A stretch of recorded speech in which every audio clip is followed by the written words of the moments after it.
This is Tom McKnight with Keller Williams Realty here in Claremont, Florida. And first of all, I'd like to welcome you to my little slice of paradise. And if you can't tell already, I like to talk with my hands a lot, so I apologize up front for that.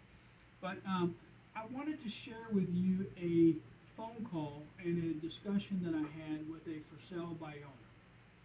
And they were nice enough to send me their contracts so we could kind of talk through them. And first of all, let me tell everybody, I am not an attorney. I'm not an attorney paid for spokesperson, and I don't, represent any kind of a law firm. So, but I do want to share some facts with you so that you can be as informed as possible. And I will tell you up front, this is a 100% no judgment zone. We decide to sell our homes, our properties, our single largest investments for a lot of reasons. Upsize, downsize, mom moving in, we're behind on payments. The reasons are the reasons, and they're personal to you, okay? So again, no judgment zone. But I do want to share what happened with this family with you so that you can be as informed as possible, okay? So what they decided to do, for sale by owner, put their house out there on the market, and within a matter of hours, days, they received an offer from what we call an Ibuyer company. It's a nationally known company, and they came in. They offered them full asking price in cash with an 18-day closing period.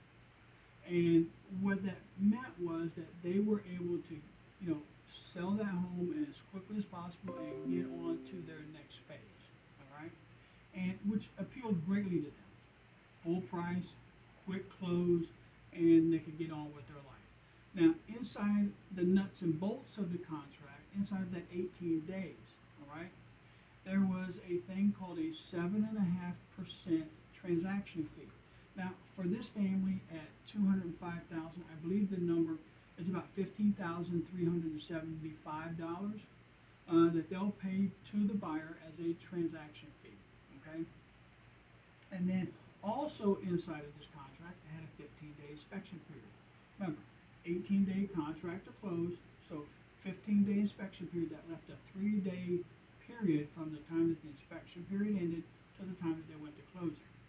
Well, what the buyer did also was added in an addendum to the contract that gave the buyer an additional 10 days past the inspection period to deliver to the seller what it was that they wanted in forms of a compensation or for repair items that they wanted done. All right, which would bring them past the closing period. All right, inspection happens.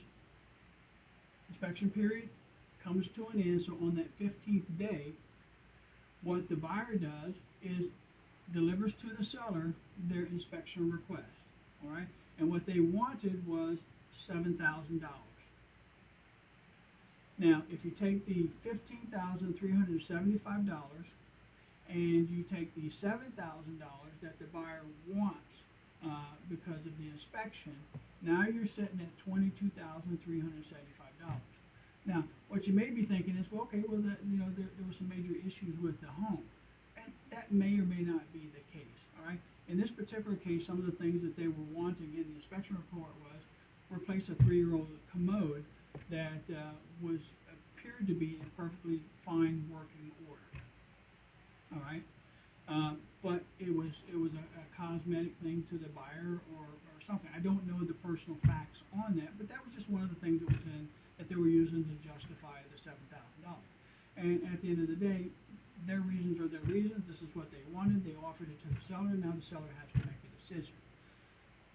Key piece to this being is because of that addendum giving them that additional 10 days, now they're sitting there at the day before closing having to decide whether they're going to give this buyer, now remember, they've moved out of their home, they're in their new home now, and they've got this house that they're either going to be paying double paying a payment on the house and paying payment on their new home, or they can go ahead and close on the property.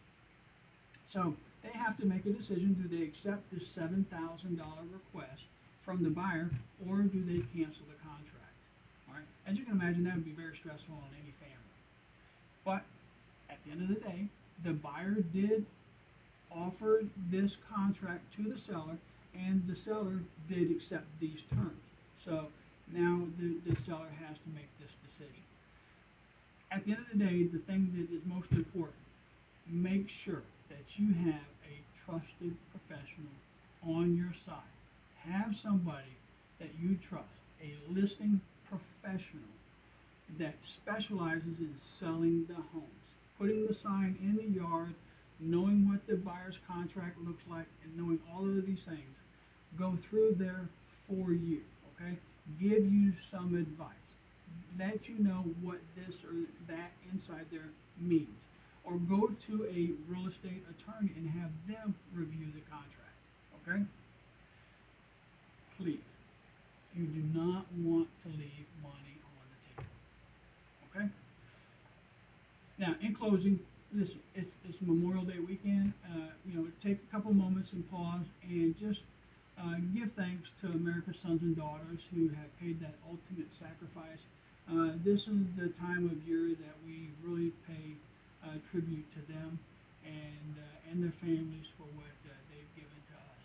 All right? Have a wonderful weekend, and if at any time I could be of service to you or your family, please don't hesitate to call me at 352-978-9777. Again, have a wonderful weekend.